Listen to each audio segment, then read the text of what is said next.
Hello everyone, welcome back to my channel. I hope everyone is having a wonderful day. Bradley Walsh's hilarious reason for turning down James Bond role. The studio lights gleamed as Bradley Walsh strolled onto the set of The Chase, flashing his signature grin at the camera. The ITV game show host had seen plenty of surprising moments during his time on the program, but tonight, it was his own story that left everyone stunned. As 4 new contestants took their places, ready to test their knowledge against the mighty Mark Labbit, aka the Beast, the game began. The first round went smoothly, until a James Bond-themed question appeared on the screen.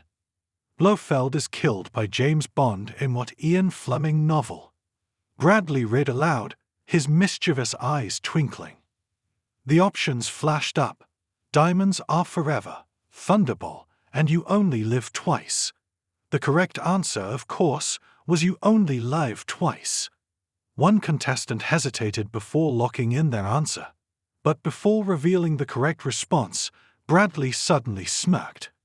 Now, funnily enough, he began, adjusting his suit jacket. I was actually asked to be in Quantum of Solace. A murmur of disbelief rippled through the audience. Even Mark Labbit, ever the composed quizmaster, raised an eyebrow. Is it true you were considered to be Daniel Craig's body double? Mark asked, leaning forward with intrigue. Bradley grinned, rubbing his chin as if reminiscing. Yes, he nodded.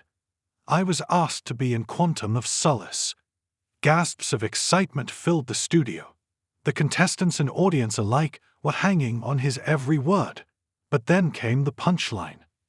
Gesturing to his face, Bradley continued, but they wanted me to not shave for 3 or 4 weeks, to let it grow, you know, because I was going to play his armpit.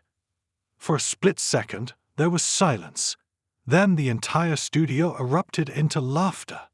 Mark shook his head, chuckling. I walked right into that one, didn't I?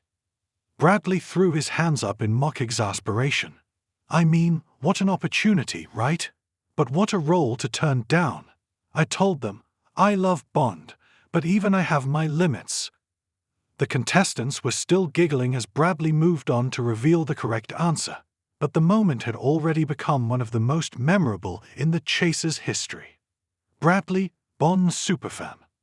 Despite his humorous take on the missed opportunity, Bradley Walsh is a well-known James Bond enthusiast.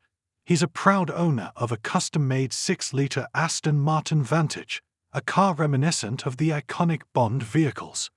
The stripped-back DB12 model was rebuilt to match the sleek style of No Time to Die's stunning DB12, proving just how deep his love for the franchise runs. Even though he never made it into Quantum of Solace, he still got to live out his own Bond fantasy, just with a lot less espionage and a lot more comedic flair. Anne Hegarty's secret spy ambitions. As the laughter died down, Bradley glanced at his co-star, Anne Hegarty, who had been smirking throughout his entire story. You know, Anne's got her own dreams of being in a Bond film, he added, turning to the camera with a knowing wink. Anne, never one to back down from a witty retort, nodded. I like an action movie, she admitted. Not that I'd be any good at action, but I could be the person sitting behind a desk, barking orders. Bradley grinned. You'd be a cracking M, Anne. Or a Marvel villain, Anne added with a smirk. I'd love to be in the MCU as well. Just imagine me sending the superheroes out on missions while sipping tea.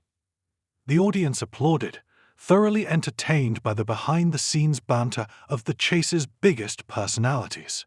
Bond dreams and game show reality. The game resumed, but Bradley's hilarious revelation had already stolen the show. Fans online quickly picked up on the moment, flooding social media with reactions. Well, that's my favorite Bradley Walsh story ever, one fan tweeted. Bradley Walsh turning down a Bond role because they wanted him to play an armpit is peak British humor, another joked. And a third quipped, petition to get Anne Hegarty as the next Bond villain. Imagine her scolding 007 like a schoolteacher. While Bradley Walsh may never have made it into Quantum of Solace, his wit, charm, and ability to turn even the most bizarre story into comedy gold ensured he remained a fan favorite. After all, when it comes to British television, he might not be James Bond, but he's definitely one of a kind,